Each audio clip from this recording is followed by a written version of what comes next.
ವಿವಾಹ ಅನ್ನುವಂತಹ ವಿಚಾರ ಬಂದಾಗ ಗಂಡು ಹಾಗೂ ಹೆಣ್ಣಿನ ಜಾತಕಗಳು ಬಹಳ ಪ್ರಾಧಾನ್ಯತೆಯನ್ನು ಹೊಂದಿರುತ್ತೆ. ನೀವು ಈ ವಿಡಿಯೋನ ಬಹಳ ಪ್ರಮುಖವಾಗಿ ಪ್ರತಿಯೊಬ್ಬ ಮದುವೆ ಮಾಡಬೇಕು ಮಕ್ಕಳದ್ದು ಅಂತ ಅಂದುಕೊಂಡಿರುವಂತಹ ಪೋಷಕರಿಗೆ ದಯವಿಟ್ಟು ವಿಡಿಯೋನ ವಾಟ್ಸಪ್ ಅಲ್ಲಿ ಸೆಂಡ್ ಮಾಡಿ ಅಥವಾ ಫೇಸ್ಬುಕ್ ಅಲ್ಲಿ ಶೇರ್ ಮಾಡಿ. ಪ್ರತಿಯೊಬ್ಬರಿಗೂ ಗೊತ್ತಾಗಬೇಕು ವಿವಾಹಕ್ಕೂ ಮುನ್ನ ಏನೇನು ಪ್ರಿಕಾಷನರಿ ಸ್ಟೆಪ್ಸ್, ಅಂದ್ರೆ ಒಂದು ಗಂಡು ಹುಡುಕುವ ಮುನ್ನ ಹೆಣ್ಣಿನ ತಂದೆ ಅಥವಾ ಒಂದು ಹೆಣ್ಣು ಹುಡುಕುವ ಮುನ್ನ ಗಂಡಿನ ತಂದೆ ತಾಯಿಂದಿರು ಏನು ಪರಿಶೀಲಿಸಬೇಕು, ಏನನ್ನು ಬಹಳ ಪ್ರಧಾನ ಇಂಪಾರ್ಟೆಂಟ್ ಆಗಿ ಚೆಕ್ ಮಾಡ್ಕೊಳ್ಬೇಕು, ಪರಿಹಾರಗಳನ್ನು ಮಾಡ್ಕೊಳ್ಬೇಕು.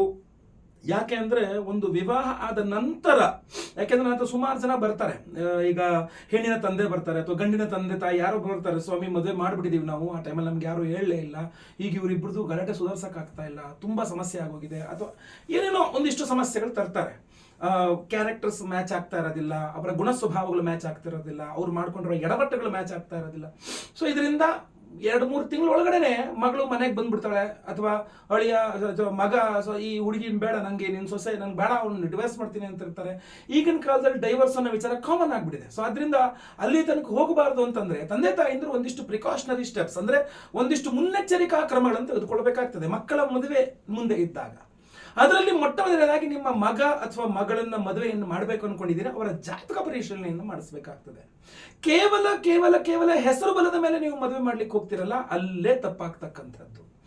ಹೆಸರು ಬಲದ ಮೇಲೆ ಮದುವೆ ಮಾಡ್ಲಿಕ್ಕೆ ಹೋದಾಗ ನೀವು ನಿಮ್ಮ ಮಕ್ಕಳಿಗೆ ಯಾವ ಕಾರಣದಿಂದ ಹೆಸರಿಟ್ಟಿದ್ದೀರೋ ಅಥವಾ ನೀವು ಯಾರನ್ನ ಮದುವೆಗೆ ಇದು ಮಾಡ್ಕೊಳ್ತಾ ಇದ್ದೀರೋ, ಆ ಜಾತಕ ನೋಡ್ತಾ ಇದ್ದೀರೋ, ಅವರು ಏನಕ್ಕೆ ಆ ಹೆಸರನ್ನಿಟ್ಟಿದ್ದಾರೋ ಗೊತ್ತಿಲ್ಲ.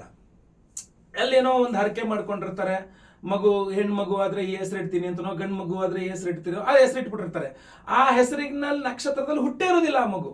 ಹಂಗೆ ದೊಡ್ಡಾದ್ಮೇಲೆ ನೀವು ಅದೇ ಹೆಸರಿನಲ್ಲಿ ನೋಡಿ ಮ್ಯಾಚ್ ಮಾಡಿ ಮದುವೆ ಮಾಡಿಬಿಟ್ರಿ ಅಂದ್ರೆ ಅಲ್ಲಿ ಸಮಸ್ಯೆ ಉಂಟಾಗ್ತದೆ. ಸೊ ಜನ್ಮ ದಿನಾಂಕ, ಜನ್ಮ ಸಮಯ, ಜನ್ಮ ಸ್ಥಳ, ಹುಡುಗ ಹುಡುಗಿ ಇಬ್ಬರದು ಬೇಕು. ಅದನ್ನ ನೋಡಿಕೊಂಡು ಜಾತಕ ಪರಿಶೀಲನೆಯನ್ನು ಮಾಡಿಕೊಂಡು ಮದುವೆ ವಿಚಾರದಲ್ಲಿ ಮುಂದುವರಿಯತಕ್ಕಂಥದ್ದು ಸೂಕ್ತವಾಗಿರ್ತದೆ. ಇಲ್ಲಿ ಏನಾಗ್ತದೆ, ಜಾತಕ ಪರಿಶೀಲನೆ ಮಾಡಿಸಿಯೇ ಮದುವೆ ಸೆಟ್ ಮಾಡಬೇಕು ಅಂತ ಯಾಕೆ ಹೇಳ್ತಾ ಇದ್ದೇನೆ ಅಂತಂದ್ರೆ, ಕೇವಲ ನಕ್ಷತ್ರ ರಾಶಿ ಒರಿಜಿನಲ್ ಗೊತ್ತಿದೆ, ಅಂದ್ರೆ ಹುಡುಗನ ನಕ್ಷತ್ರ ರಾಶಿನೂ ಗೊತ್ತಿದೆ, ಹುಡುಗಿಯ ನಕ್ಷತ್ರ ರಾಶಿನೂ ಗೊತ್ತಿದೆ. ಸೊ ಇಷ್ಟು ಗಣಕೂಟ ಬರುತ್ತೆ. 18ರ ಮೇಲೆ ಬಂದ್ರೆ ಮದುವೆ ಮಾಡಬಹುದು, 20 ಬಂದಿದೆ, 25, 26 ಏನೋ ಎಷ್ಟು ಬೇಕಾದ್ರೂ ಬಂದಿರಿ, ಸೊ 18+ ಬಂದ್ಬಿಟ್ಟಿದೆ, ಸೊ ನಾವು ಮದುವೆ ಮಾಡ್ತೀವಿ ಅಂತ ಹೋಗಿಡುವಂತಹ ಪೋಷಕರಿಗೂ ಒಂದು ನಿಮಿಷ ತಡೀರಿ, ಅಷ್ಟಕ್ಕೆ ಮುಗ್ದಿಲ್ಲ. ಕೇವಲ ಗಣಕೂಟವನ್ನು ನೋಡಿ ನೀವು ಮದುವೆ ಮಾಡಿಬಿಡ್ತೀರಾ ಅಂದ್ರೆ ಮತ್ತೆ ಪುನಃ ತಪ್ಪಾಗುತ್ತದೆ. ಹುಡುಗ ಅಥವಾ ಹುಡುಗಿಯ ಜಾತಕಗಳನ್ನು ನೋಡ್ಬೇಕಾಗತ್ತೆ. ಅವ್ರಿಗೇನಾದ್ರೂ ದ್ವಿಕಡತ್ವ ಯೋಗ ಇದೆಯಾ, 2 ಸಲ ಮದುವೆ ಆಗುವಂತಹ ಯೋಗನರ್ ಇದೆಯಾ, ಅಥವಾ ಕೆಲವು ಸ್ತ್ರೀಯರಲ್ಲಿ ಏನಾಗ್ಬಿಡುತ್ತೆ, ಗಂಡನಿಂದ ಪರಿತ್ಯಕ್ತಲಾಗುತ್ತಾಳೆ, ಅಂದ್ರೆ ಗಂಡ ಬಿಟ್ಟುಬಿಡ್ತಾನೆ ಅವಳ ಅನ್ನುವಂತಹ ಯೋಗ ಫಲ ಕೆಲವು ಇಷ್ಟ ಇರ್ತದೆ. ಅಂತಹ ಯೋಗ ಫಲಗಳೇನಾದ್ರು ಇದೆಯಾ ಹೆಣ್ಣಿನ ಜಾತಕದಲ್ಲಿ? ಇದನ್ನ ನೋಡಿಕೊಂಡು ಅದಕ್ಕೆ ಸೂಕ್ತವಾದ ಪರಿಹಾರವನ್ನ ಮಾಡಬೇಕಾಗತ್ತೆ. ಈಗ ಸಪ್ತಮದಲ್ಲಿ ಪಾಪಗ್ರಹಗಳಿದೆ, ಸಪ್ತಮಾಧಿಪತಿ ನೀಚ, ಸಪ್ತಮದಲ್ಲಿ ಶುಕ್ರ, ಸಪ್ತಮಕ್ಕೆ ಪಾಪಗ್ರಹಗಳ ದೃಷ್ಟಿ, ಕೆಲವ್ರಿಗಂತೂ ಸಪ್ತಮದಲ್ಲೇ ಪಾಪಗ್ರಹಗಳ ಯುತಿನೂ ಇರುತ್ತೆ. 7ನೇ ಮನೆಯಲ್ಲೇ 2 ಪಾಪಗ್ರಹಗಳು ಇರ್ತಾರೆ, ಶನಿ ಕುಜ, ಯಾರೋ ಒಂದಿಷ್ಟು ಜನ ಇರ್ತಾರೆ. ಸೊ ಇಲ್ಲೇನಾಗ್ಬಿಡುತ್ತೆ, ಡಿಸಿಷನ್ ನೀವು ಕೇವಲ ಗಣಕೂಟದ ನೋಡ್ಕೊಂಡು ತಗೊಂಡ್ಬಿಟ್ರೆ ಚೆನ್ನಾಗಿ ಬರ್ತದೆ ಅಂತ ಮದುವೆ ಮಾಡಿದ ತಕ್ಷಣ ಆಮೇಲೆ ನಂಗೆ ಸುಮಾರು ಜನ ಹೇಳ್ತಾರೆ, ಇಲ್ಲ ರೀ ನಾನು ಮದುವೆ ಒಳಗೆ ಮುಂದೆ ಕೇಳಿದೆ, ಒಳ್ಳೆ ಗಣಕೂಟ ಬರುತ್ತೆ ಫಸ್ಟ್ ಮಾಡ್ರಿ ಮದುವೆನ ಅಂತಂದ್ರು, ಮಾಡ್ಬಿಟ್ವಿ. 3 ತಿಂಗಳಿಗೆ ಹೆಂಗಾಗೋಯ್ತು, ನಿಮ್ಮ ಜ್ಯೋತಿಷ್ಯನೇ ಸುಳ್ಳು ಅನ್ನೋ ಥರ ಅವರ ಮೆಂಟಾಲಿಟಿ. ಬಟ್ ಹಾಗಲ್ಲ ಅಂತ, ನೀವು ಸರಿಯಾದ ವಿಧಾನದಲ್ಲಿ ಮಾಡಿಲ್ಲ ಅಂತ, ನೋಡಿಲ್ಲ ಅಂತ.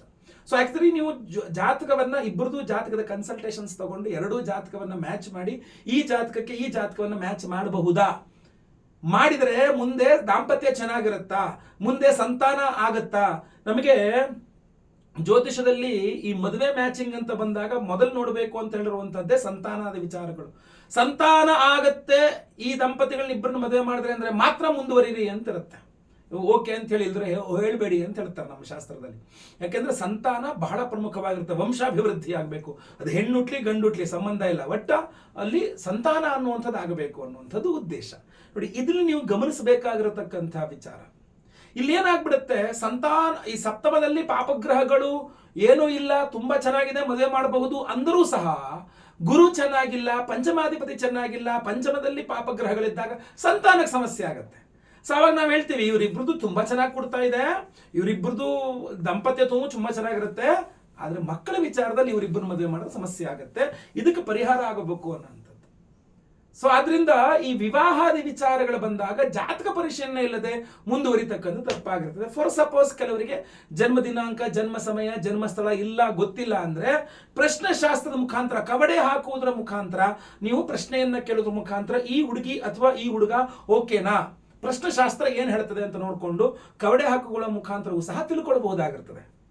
So date time place ಗೊತ್ತಿರೋರು ಆ ರೀತಿಯಲ್ಲಿ ತಿಳ್ಕೊಳ್ಬೇಕು, ಗೊತ್ತಿಲ್ದಿರೋರು ಪ್ರಶ್ನೆಶಾಸ್ತ್ರದ ಮುಖಾಂತರ ತಿಳ್ಕೊಳ್ಬೇಕು.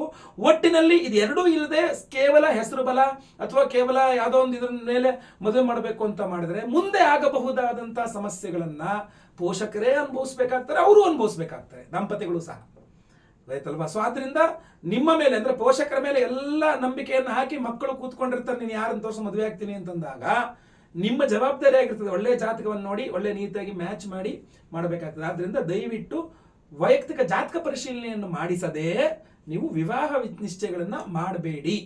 ಆಮೇಲೆ ಮತ್ತೊಂದು ಏನೋ ಸಮಸ್ಯೆ ಆದ್ಮೇಲೆ ಮಾಡ್ಕೊಳ್ಳೋಕ್ಕಿಂತ precaution is better then cure ಅಂತ ಈಗ ಆಗೋಗಿದೆ. ಈಗ ಏನಾದ್ರು ಮಾಡಿ ಗುರುಗಳೇ ಅಂದ್ರೆ ಅದು ಏನು ಮಾಡೋಕ್ಕಾಗತ್ತೆ? ನಮ್ಗೆ ಗೊತ್ತಿರಲ್ಲ, ಅದೇನೋ ಮಾಡ್ಬಿಟ್ವಿ, ಈಗ ತುಂಬಾ ಸಮಸ್ಯೆ ಆಗ್ಬಿಟ್ಟಿದೆ, ಇವಾಗ ಏನಾದ್ರು ಮಾಡಿಬಿಡಿ, ಏನಾದ್ರು ಮಾಡೋಕ್ಕಾಗಲ್ಲ. ಅಲ್ಲಿ ಸಮಸ್ಯೆ ಇದೆ, ಅದೇನಾದರೂ ಮುಂಚೆ ಮಾಡ್ಕೊಳ್ಬೇಕಾದಂಥದ್ದಾಗಿರುತ್ತೆ. ಸೊ ಆದ್ರಿಂದ ನಾನು ನಿಮಗೆ ಬಹಳ ಪ್ರಮುಖವಾಗಿ ವಿಚಾರವನ್ನು ಹೇಳ್ತೇನೆ. ಯಾವುದೋ ಒಂದು ಅಡ್ವರ್ಟೈಸ್ಮೆಂಟ್ ನೋಡ್ತಾ ಇದ್ದೆ ನಾನು. ಆ ಅಡ್ವರ್ಟೈಸ್ಮೆಂಟ್ ಏನೋ ಟಿವಿ ನೋಡ್ಬೇಕಾದ್ರೆ ಅಡ್ವರ್ಟೈಸ್ಮೆಂಟ್ ಬಂದು ಕಬ್ಬಿಣದ ಅಡ್ವರ್ಟೈಸ್ಮೆಂಟ್ ಅದು. ಅದರಲ್ಲಿ ಒಬ್ಬ ಇನ್ನೊಬ್ಬರಿಗೆ ಕೇಳ್ತಾರೆ, ನೀವು ಮನೆ ಕಟ್ತಾ ಇದ್ದೀರಲ್ಲ, ನಾನೆಲ್ಲ ಕಟ್ಬಿಡ್ತೀನಿ, ಆಯಿತು ನಿನಗೇನಾದ್ರು ಅಕಸ್ಮಾತ್ ಇದೆ ಈ ಬಾಗಿಲು ಇಷ್ಟ ಆಗಿಲ್ಲ ಚೇಂಜ್ ಮಾಡೋಣ ಅಂತ, ಈ ಲೈಟ್ ಇಷ್ಟ ಆಗಿಲ್ಲ ಚೇಂಜ್ ಮಾಡೋಣ ಅಂತ ಹೇಳ್ತಾ ಇರ್ತಾನೆ. ಏನು ಮಾಡೋದು ಚೇಂಜ್ ಮಾಡೋಣ ಅಂತ ಇರ್ತಾನೆ. ಆಗ ಅವ್ನು ಹೇಳ್ತಾನೆ ಕಬ್ಬಣ ಸರಿಯಾಗಿಲ್ಲ, ಏನು ಮಾಡ್ತೇನೆ ಚೇಂಜ್ ಮಾಡೋಕ್ಕಾಗಲ್ಲ. ಕಬ್ಬಣ ನಿಮಗೆ ಪಿಲ್ಲರ್ ಒಳಗಡೆ ಬಂದ್ಬಿಟ್ಟಿರುತ್ತೆ, ಕಬ್ಬಣ ಚೇಂಜ್ ಮಾಡೋಕ್ಕಾಗಲ್ಲ. ಇದು ಸಲ ಹಾಗೇನೆ, ಒಂದ್ಸಲ ಮದುವೆ ಫಿಕ್ಸ್ ಆಗಿ ನೀವು ಮುಂದುವರೆದು ಬಿಟ್ರೆ ಆಮೇಲೆ ಏನು ಮಾಡೋಕ್ಕಾಗಲ್ಲ. ಸೊ ಮದುವೆಕಿನ್ನ ಮುಂಚೆನೆ ನೀವು 1000 ಸಲ ಯೋಚನೆ ಮಾಡಿ, ಮದುವೆಕಿನ್ನ ಮುಂಚೆ ಯೋಚನೆ ಮಾಡಬೇಕು, ಮದುವೆ ಆದ್ಮೇಲೆ ಯೋಚನೆ ಮಾಡೋಕ್ಕಾಗಲ್ಲ.